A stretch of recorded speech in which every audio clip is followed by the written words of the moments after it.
Welcome to Organizational Sherlocks, the podcast where business meets psychology and your organizational puzzles meet their match. Join us for captivating stories and practical solutions to unravel your toughest challenges. I'm Dr. Elizabeth Fleming. And I'm Morgan Ashworth, your guides to a prescription for business success. Let's dive in. Well, how you doing, Elizabeth? How are our listeners? Doing well. I'm hoping our listeners are doing well as well. That's a lot of wells. There's a lot of wells. Yes, there's a lot of wells. Speaking of wells, we're going to try to not go down one today. That's a great one. I know sometimes Elizabeth and I can go off on tangents, but I know last week we were talking about performance psychology that's not what we're talking about. Yes, I'm sorry, performance improvement theories. And so we figured, it might be good to talk about the more tactical performance reviews and how you have performance management systems, the way in which you measure performance in the workplace. Yeah, absolutely. Yeah, those performance appraisal methods are really important. And I know offline we were talking a little bit about how there's, some of those more formal appraisal methods or review methods. And then as well as some more kind of informal, maybe contextual pieces, like if you think about your culture and really what you're aiming for with your employees and their performance.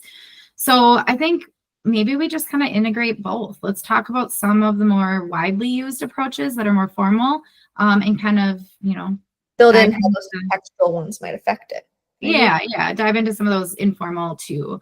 I think that sounds good. Yeah, I mean, I can say, starting off, like, first and foremost, I'm sure many people are familiar with the performance review, the performance evaluation.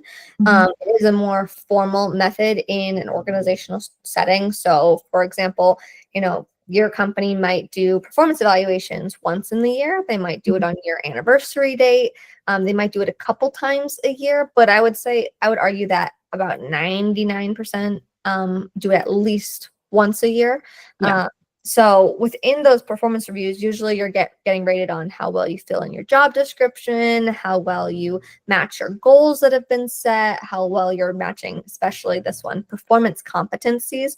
I would say that's the one we see the most often is the performance competencies, like, for example, your policies and procedures, your safety practices, some of those hard skills versus your communication capabilities, maybe your dependability, things along those lines.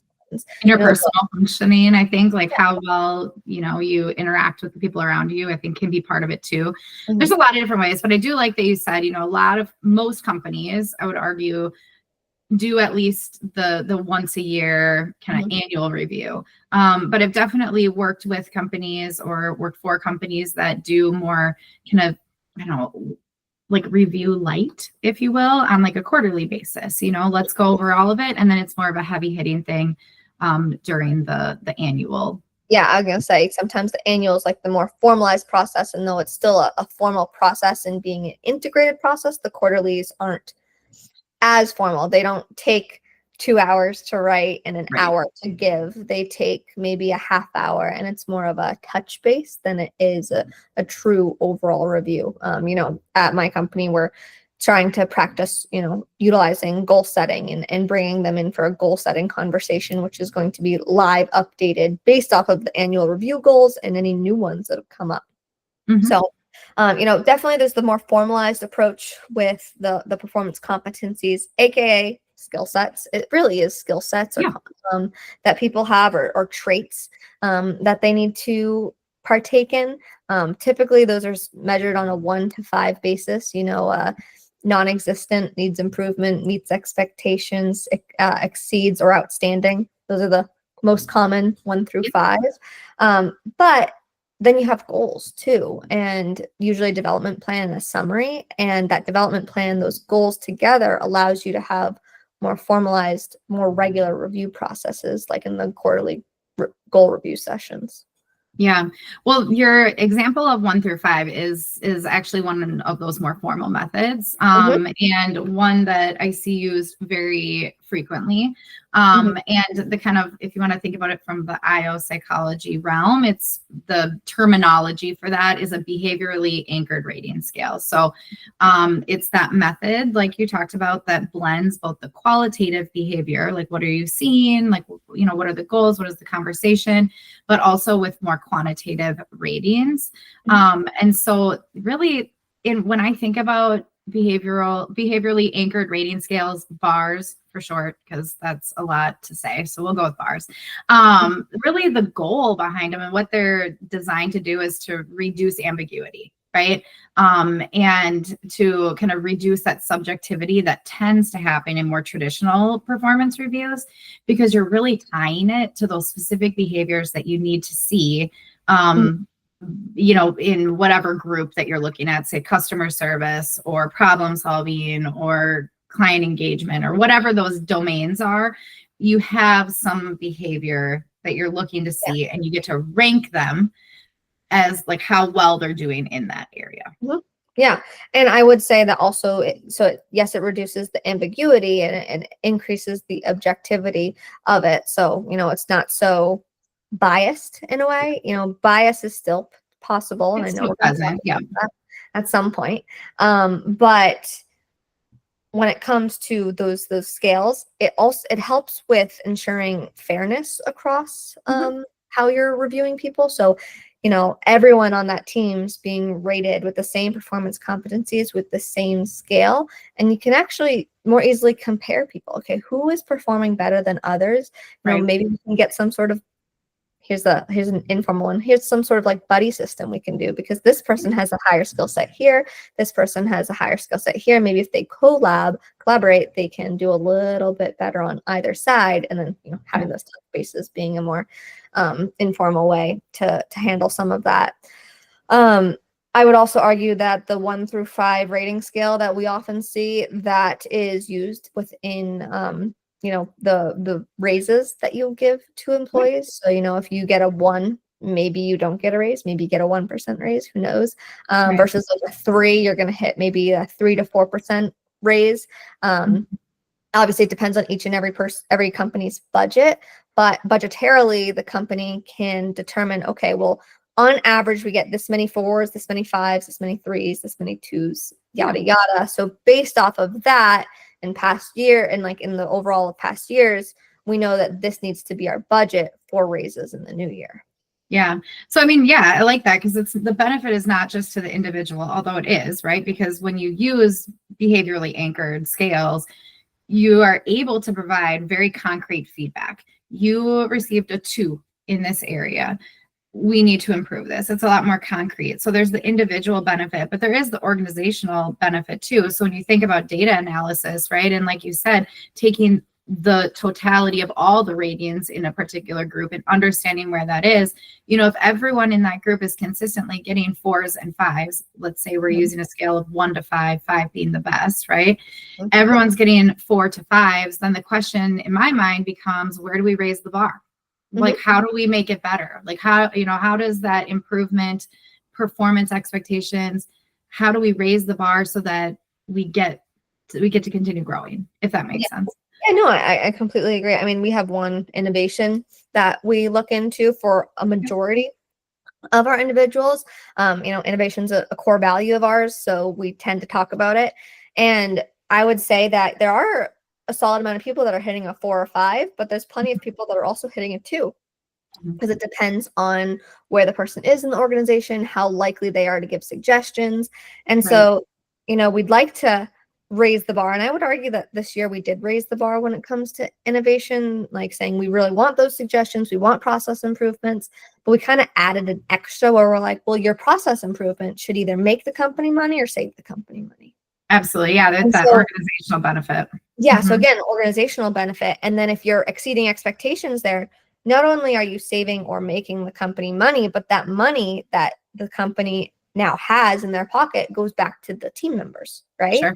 Or being much more innovative. And so there's kind of a round robin view of how performance competencies and the rating scales then affect the expectations put on by the company, and later on the budget that the company can utilize for people-based, raises or people-based initiatives of any type, like reward systems, employee events, initiatives. Promotions, right?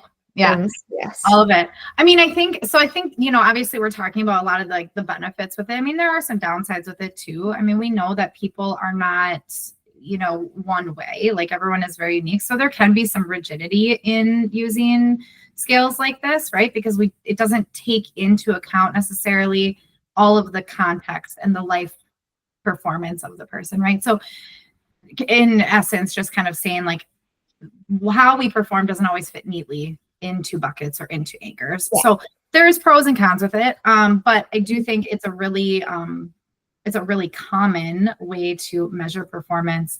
I want to shift us though to another one, which I think is something we kind of see a little bit more, and I really enjoy it because I think about it from the terminology of alignment. Surprise, surprise.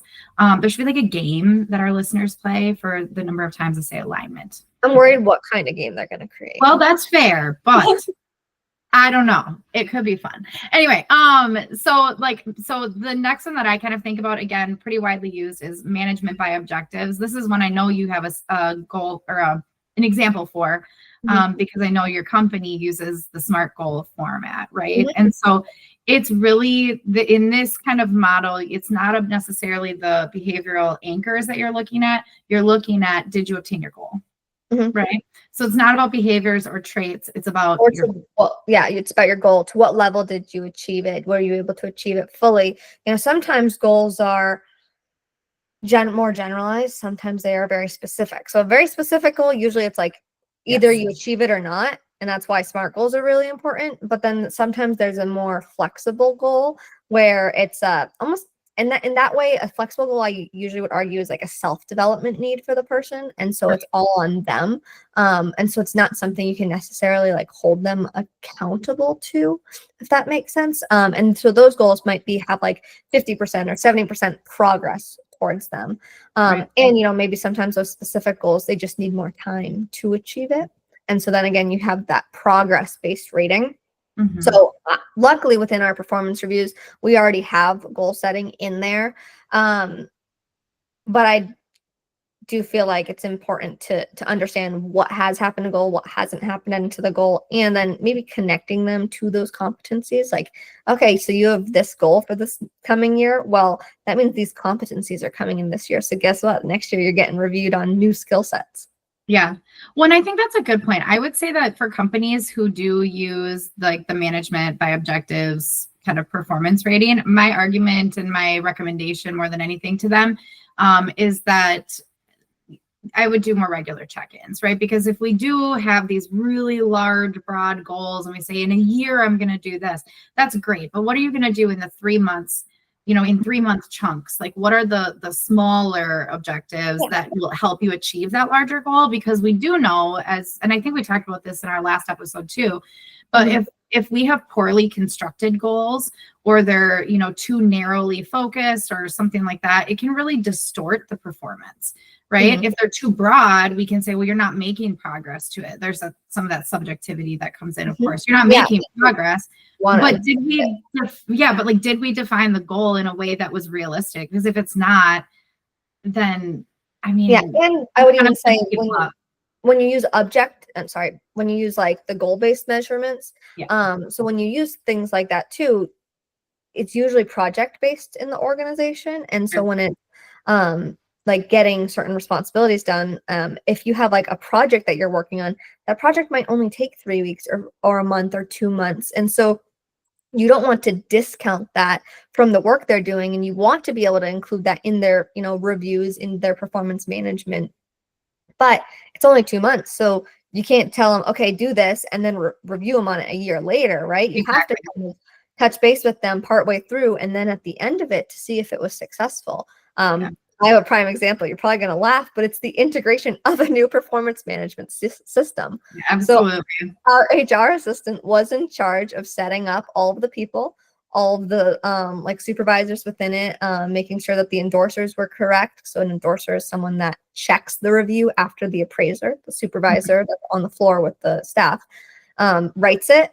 So they endorse it or send back for feedback. Making sure all that's set up, making sure that the correct templates and competencies are set up for the individual departments or positions.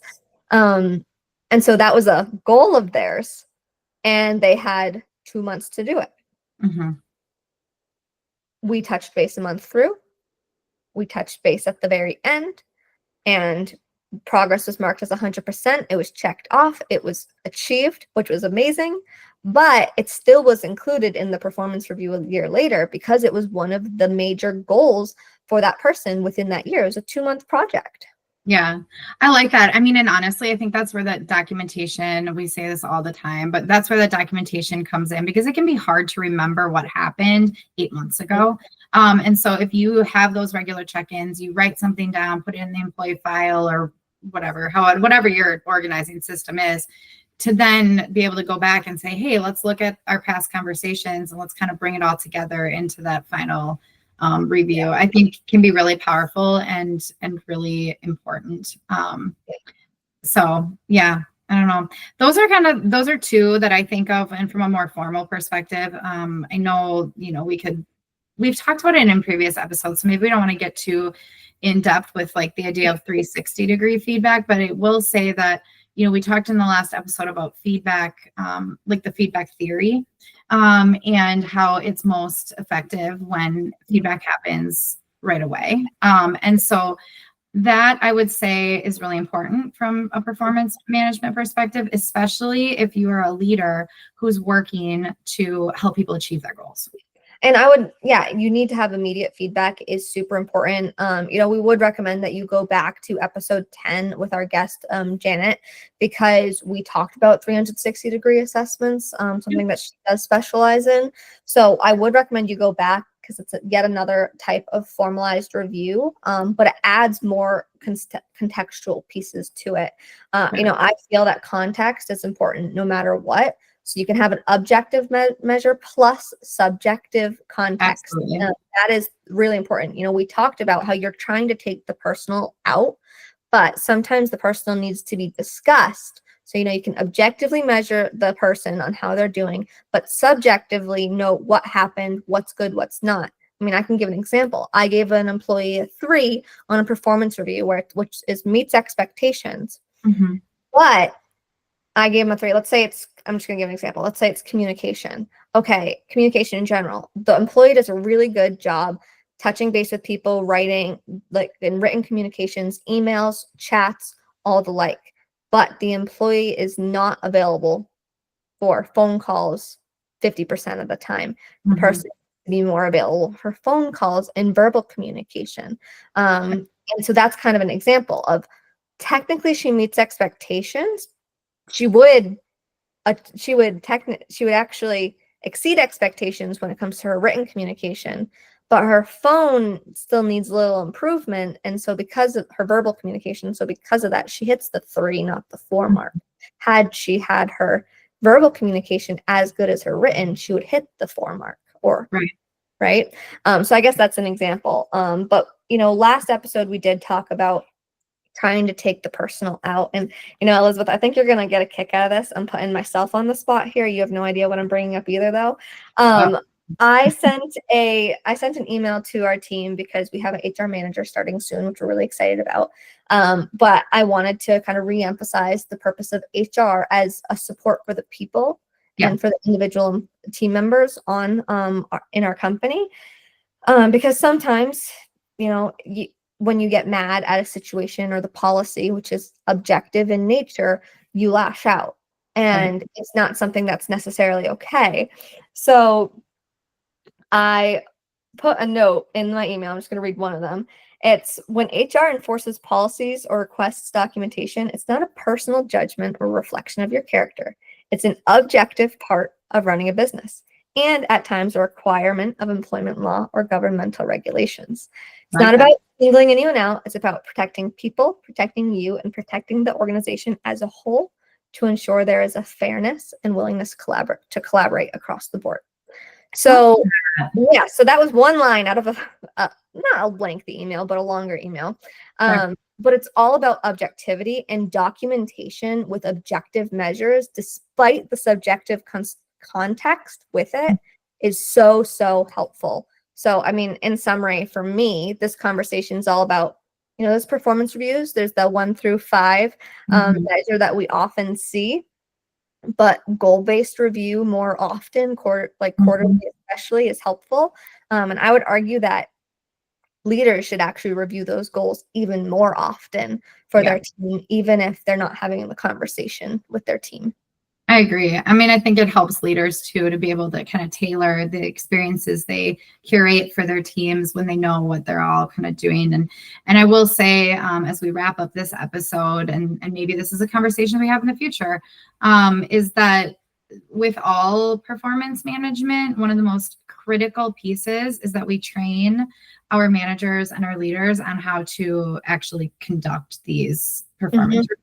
Because like your example of, the communication and getting a 3 instead of a 4 or 5, like that is a nuance that if we just said, give a rating without any training at all, that nuance might be missed. And so I will say that if you're in a training capacity, if you're a leader, if you are responsible for performance management, like make sure you're integrating training into, the way that, you teach your leaders, because if they don't know, they don't know. And so they're not going to know what to do. I actually was talking with the HRIS system recently, and they were talking about how, you don't need to have an endorser on reviews, but you also could. And I'm like, that's actually really good for the fact that if I have someone that's new to being a supervisor and they're new to doing reviews, not only do they need to get trained on how to use it in the system and what the nuances are, not trying to not use other words, trying to use the same words as you.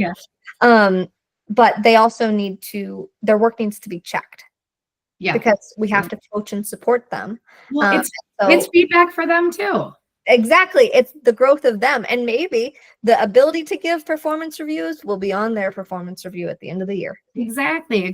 So I think it's kind of a trickle down effect, if you will. So performance management affects so the performance management of one employee affects the performance management of all of the employees around them. And that overall affects the organization in turn. So it's like a spider web of PM, the short of performance management. I would agree 100%. When I hear PM, I think project management, but that's just because of the background. PM for both. Acronyms are all over the place, and that's okay. But yeah, so I'm thinking we wrap up for today. I know we wanted to keep this one a little bit shorter for our listeners, but we're excited about the episodes to come. So as always, reach out if you have questions, if you have thoughts, if you use a different type of system, we'd love to hear it. So let's talk about it. If you want to come on and talk about the system you use, we'd love to give an example. So please reach out, and we'll continue this conversation. Perfect. Well, that sounds good. Well, everyone, this concludes another intriguing episode of Organizational Sherlocks. I'm Elizabeth Fleming. And I'm Morgan Ashworth, reminding you that the journey to success is an ongoing investigation. Stay curious, stay strategic, and keep utilizing insights to decode your business mysteries. Those insights better be context and objective.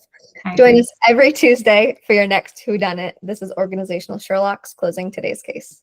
See you next time.